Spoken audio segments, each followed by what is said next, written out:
ವಿರೋಧ ಮಾಡಿದ್ರು ಸಮಿತಿ ಪರ ನಿಂತಿರುವಂತಹ ಸರ್ಕಾರ ರಾಜ್ಯಪಾಲರಿಗೆ ದೂರು ನೀಡಿದ್ರು ಡಿಕೆಶಿ ಮತ್ತೊಂದು ರಣತಂತ್ರವನ್ನ ಎಣಿತಾ ಇದ್ದಾರೆ. ಗ್ಯಾರಂಟಿ ಯೋಜನೆ ಫಲಾನುಭವಿಗಳ ಸೆಳೆಯೋದಕ್ಕೆ ಡಿಕೆ ಪ್ಲಾನ್ ಮಾಡ್ತಾ ಇದ್ದಾರೆ. ಗೃಹಲಕ್ಷ್ಮಿ ಗೃಹಜ್ಯೋತಿ ಫಲಾನುಭವಿಗಳಿಗೆ ಡಿಕೆಶಿ ಟಾರ್ಗೆಟ್ ಮಾಡಿಕೊಂಡಿದ್ದಾರೆ. ಪ್ರತಿಪಕ್ಷಗಳು ಬಿಜೆಪಿ ಜೆಡಿಎಸ್ ಸದಸ್ಯರು ಪ್ರತಿಭಟನೆಯನ್ನ ಕೂಡ ನಡೆಸಿದ್ರು ಈ ವಿಚಾರಕ್ಕೆ ಸಂಬಂಧಪಟ್ಟಂತೆ. ಆದರೂ ಕೂಡ ಸರ್ಕಾರ ಡೋಂಟ್ ಕೇರ್ ಅಂತ ಇದೆ. ಗ್ಯಾರಂಟಿ ಯೋಜನೆ ಅನುಷ್ಠಾನ ಸಮಿತಿಗೆ ಬಿಜೆಪಿ ವಿರೋಧವನ್ನ ಕೂಡ ವ್ಯಕ್ತಪಡಿಸ್ತಾ ಇದೆ. ಈ ಹೆಣ್ಮಕ್ಳು ಯಾರು ಗೃಹಲಕ್ಷ್ಮಿ ಇದಾರಲ್ಲ ಅವ್ರ ಕೈಯಲ್ಲಿ ಒಬ್ಬೊಬ್ರ ಕೈಯಲ್ಲಿ 55 ಜನ ಕಾಂಗ್ರೆಸ್ ಮೆಂಬರ್ ಮಾಡಿಸಿ ಸಾಕು. ಬೇರೆ ಏನು ಮಾಡ್ಬೇಕಾಗಿಲ್ಲ. 50 ಜನ ಹೋಗಿ ಈಗ ಇದರಲ್ಲಿ ಮಂಗಳೂರಲ್ಲಿ ಬಿಜೆಪಿ ಅಷ್ಟೆಲ್ಲ ಮಾತಾಡ್ತಾರಲ್ಲ, ಮಂಗಳೂರಲ್ಲಿ ನಾವು ಎಲ್ಲೋ 1 ಸೀಟು 2 ಸೀಟು ಗೆದ್ದಿದೀವಿ ಅಷ್ಟೇ. ಆ ಹೆಣ್ಮಕ್ಳು ಯಾರು ತಗೋತಾ ಇಲ್ವಾ? ಎಲ್ಲ ತಗೋತಾ ಇರ್ತಾನೆ. ಉಡುಪಿ ಎಷ್ಟು ಅಂತ ಲಕ್ಷ್ಮಿ ಹೇಳ್ತಾವ. ಲಕ್ಷ್ಮಿ ಅಲ್ಲಿ ಇನ್ಚಾರ್ಜ್ ಮಿನಿಸ್ಟ್ರು. ನೀವು ಹೋಗಿ ಅವ್ರ ಮಾತಾಡಿ, ತಾಯಿ ಅಕ್ಕ ಸೋದರಿ ನೀನು ಬಸ್ಸಲ್ಲಿ ಫ್ರೀಯಾಗಿ ಓಡಾಡ್ತಾ ಇದ್ಯಾ, ನೀನು 2,000 ತಗೋತಾ ಇದ್ಯಾ, ನಿನ್ಗೆ ಮನೇಲಿ ಫ್ರೀಯಾಗಿ ಕರೆಂಟ್ ಕೊಡ್ತಾ ಇದ್ದೀವಿ, ನಿನ್ ಮಗಂಗೆ ದುಡ್ಡು ಕೊಡ್ತಾ ಇದ್ದೀವಿ, 10 kg ಅಕ್ಕಿ ಕೊಡ್ತಾ ಇದ್ದೀವಿ. ಯಾರು ಕೊಡ್ತು? ಆ ಪಕ್ಷ ಉಳಿದಾನೆ ನಿನ್ಗೆ ಇದೆಲ್ಲ ಸಿಕ್ಕುದು.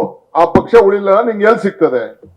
ನೀನ್ ಆಗ್ಬೇಕು ಕಾಂಗ್ರೆಸ್ ಮೆಂಬರ್ ಅಂತೇಳಿ ನೀವು ಪ್ರಾರಂಭ ಮಾಡಿ. You start a movement.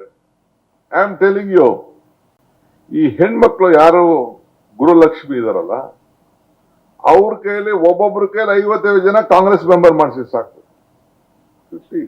ಬೇರೆ ಏನು ಮಾಡ್ಬೇಕಾಗಿಲ್ಲ. 50 ಜನ ಹೋಗಿ ಈಗ ಇದರಲ್ಲಿ ಮಂಗಳೂರಲ್ಲಿ ಬಿಜೆಪಿ ಅಷ್ಟೆಲ್ಲ ಮಾತಾಡ್ತಾರಲ್ಲ, ಮಂಗಳೂರಲ್ಲಿ ನಾವು ಎಲ್ಲೋ 1 ಸೀಟು 2 ಸೀಟು ಗೆದ್ದಿದೀವಿ ಅಷ್ಟೇ. ಆ ಹೆಣ್ಮಕ್ಳು ಯಾರು ತಗೋತಾ ಇಲ್ವಾ? ಎಲ್ಲ ತಗೋತಾ ಇರ್ತಾನೆ. ಉಡುಪಿ ಎಷ್ಟು ಅಂತ ಲಕ್ಷ್ಮಿ ಹೇಳ್ತಾವ. ಲಕ್ಷ್ಮಿ ಅಲ್ಲಿ ಇನ್ಚಾರ್ಜ್ ಮಿನಿಸ್ಟ್ರು. ನೀವು ಹೋಗಿ ಅವ್ರ ಮಾತಾಡಿ, ತಾಯಿ ಅಕ್ಕ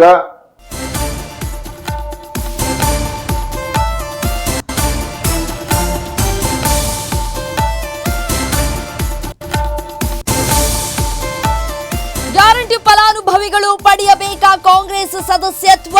ಗ್ಯಾರಂಟಿ ಫಲಾನುಭವಿಗಳು ಇನ್ಮುಂದೆ ಕಾಂಗ್ರೆಸ್ ಕಾರ್ಯಕರ್ತರು. ಗೃಹಲಕ್ಷ್ಮಿ ಗೃಹಜ್ಯೋತಿ ಫಲಾನುಭವಿಗಳಿಗೂ ಪಡಿಬೇಕು ಸದಸ್ಯತ್ವ.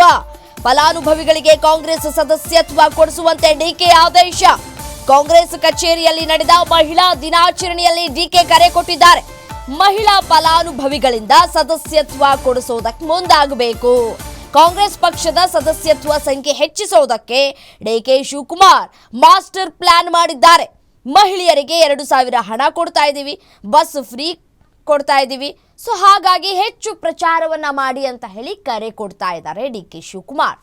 ಮತ್ತಷ್ಟು ಡೀಟೇಲ್ಸ್ ನೀಡ್ತಾ ಹೋಗ್ತಾರೆ ನನ್ನ ಕಲೀಗ ವೀರೇಶ್ ದಾನಿ, ಸ್ಪೆಷಲ್ ಕರೆಸ್ಪಾಂಡೆಂಟ್ ಫೋನು ಸಂಪರ್ಕದಲ್ಲಿದ್ದಾರೆ. ಏನು ವೀರೇಶ್, ಇದೀಗ ಡಿಕೆ ಶಿವಕುಮಾರ್ ಅವರೇನೋ ಬಿಜೆಪಿ ಬಣಕ್ಕೆ ಒಂದ್ ಕಡೆ ಟಕ್ಕರ್ ಕೊಡುವಂತಹ ಕೆಲಸವೇನೋ ಮಾಡಿದ್ದಾರೆ. ಆದರೆ ಈಗ ಅವರು ಕರೆ ಕೊಟ್ಟಿರುವಂತಹ ಸದಸ್ಯತ್ವ ವಿಚಾರ ಏನಿದೆ ಅದು ಎಷ್ಟರ ಮಟ್ಟಿಗೆ ವರ್ಕೌಟ್ ಆಗತ್ತೆ? ಎಲ್ಲ ಮಹಿಳೆಯರು ಅವ್ರ ಮಾತು ಕೇಳ್ತಾರ?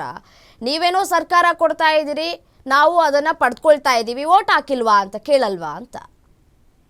ಖಂಡಿತವಾಗಿಯೂ ರಮ್ಯಾ, ಡಿಕೆ ಶಿವಕುಮಾರ್ ಅವರ ಈ ನಿರ್ಧಾರ ಸಾಕಷ್ಟು ವಿರೋಧಕ್ಕೆ ಕಾರಣವಾಗುವಂತ ಸಾಧ್ಯತೆಗಳು ದಟ್ಟವಾಗಿವೆ. ಯಾಕಂತಂದ್ರೆ ಯಾವುದೇ ಜನಪ್ರತಿನಿಧಿಗಳಿಗೆ, ಯಾವುದೇ ಜನರಿಗಾಗಲಿ ಅವರು ಯಾವ ಪಕ್ಷವನ್ನ ಆಯ್ಕೆ ಮಾಡಬೇಕು, ಯಾವ ಪಕ್ಷದ ಸದಸ್ಯತ್ವವನ್ನ ಪಡಿಬೇಕು ಅನ್ನೋದು ಅವರಿಗೆ ಬಿಟ್ಟಂತ ನಿರ್ಧಾರ. ಆದ್ರೆ ಡಿಕೆ ಶಿವಕುಮಾರ್ ಅವರು ಇದೀಗ ನಾವು ಸರ್ಕಾರದಿಂದ ಗೃಹಲಕ್ಷ್ಮಿ ಕೊಡ್ತಾ ಇದ್ದೀವಿ, ಗೃಹಜ್ಯೋತಿ ಕೊಡ್ತಾ ಇದ್ದೀವಿ, ಅಕ್ಕಿ ಕೊಡ್ತಾ ಇದ್ದೀವಿ, ಈ ಫಲಾನುಭವಿಗಳನ್ನೆಲ್ಲರನ್ನೂ ಸಹ ಕಾಂಗ್ರೆಸ್ ಪಕ್ಷದ ಸದಸ್ಯತ್ವವನ್ನ ಮಾಡಿಸಿ ಅವ್ರ ಕಡೆಯಿಂದ ತಲಾ 50 ಜನರನ್ನ ಪಕ್ಷಕ್ಕೆ ಸದಸ್ಯತ್ವವನ್ನ ಮಾಡಿಸಿ ಮತ್ತು ಅವರನ್ನ ಕಾಂಗ್ರೆಸ್ ಪಕ್ಷಕ್ಕೆ ಏನ್ ಮೆಂಬರ್ಶಿಪ್ ಮಾಡಿಸಿ ಅಂತ ಹೇಳ್ತಾ ಇರೋದು ಸಾಕಷ್ಟು ವಿರೋಧಕ್ಕೆ ಕಾರಣವಾಗುವಂತ ಸಾಧ್ಯತೆಗಳು ದಟ್ಟವಾಗಿ ಕಂಡು ಬರ್ತಾ ಇರುವಂತದ್ದು. ಯಾಕಂತಂದ್ರೆ ಡಿಕೆ ಶಿವಕುಮಾರ್ ಅವರು ಸರ್ಕಾರದ ಯೋಜನೆಗಳನ್ನ ಕೊಟ್ಟು ನಮ್ಮ ಪಕ್ಷ ಸೇರಿ ಅನ್ನೋದು ಎಷ್ಟರ ಮಟ್ಟಿಗೆ ಸರಿ ಅನ್ನೋದು ಒಂದು ಕಡೆ ಚರ್ಚೆಗೆ ಕಾರಣವಾಗುತ್ತೆ. ಇನ್ನೊಂದು ಕಡೆ ಈಗಾಗಲೇ ಗ್ಯಾರಂಟಿ ಯೋಜನೆಯ ಅನುಷ್ಠಾನ ಸಮಿತಿಯನ್ನ ಮಾಡಿದ್ದಕ್ಕೇನೆ ಈಗಾಗಲೇ ಬಿಜೆಪಿ ರಾಜ್ಯಾದ್ಯಂತ ಹೋರಾಟವನ್ನ ಮಾಡ್ತಾ ಇದೆ. ಅದರ ಮಧ್ಯೆ ಡಿಕೆ ಶಿವಕುಮಾರ್ ಅವರು ಇದೀಗ ನಾವು ಅಕ್ಕಿ ಕೊಡ್ತಾ ಇದ್ದೀವಿ, ಗೃಹಲಕ್ಷ್ಮಿಯಿಂದ ಹಣ ಕೊಡ್ತಾ ಇದ್ದೀವಿ, ಶಕ್ತಿ ಯೋಜನೆಗೆ ಬಸ್ ಫ್ರೀ ಕೊಟ್ಟಿದ್ದೀವಿ ಅನ್ನೋದನ್ನೇ ನೆಪವಾಗಿ ಇಟ್ಕೊಂಡು ಅವರನ್ನ ಪಕ್ಷಕ್ಕೆ ಸೆಳೆಯಲಿಕ್ಕೆ ಮುಂದಾಗ್ತಿರೋದು ಸಾಕಷ್ಟು ವಿರೋಧಕ್ಕೆ ಕಾರಣವಾಗೋದ್ರಲ್ಲಿ ಎರಡು ಮಾತಿಲ್ಲ ಅಂತ ಹೇಳ್ಬೋದು Ramya. Right Veeresh, thank you ತಮ್ಮೆಲ್ಲ ಮಾಹಿತಿಗಾಗಿ.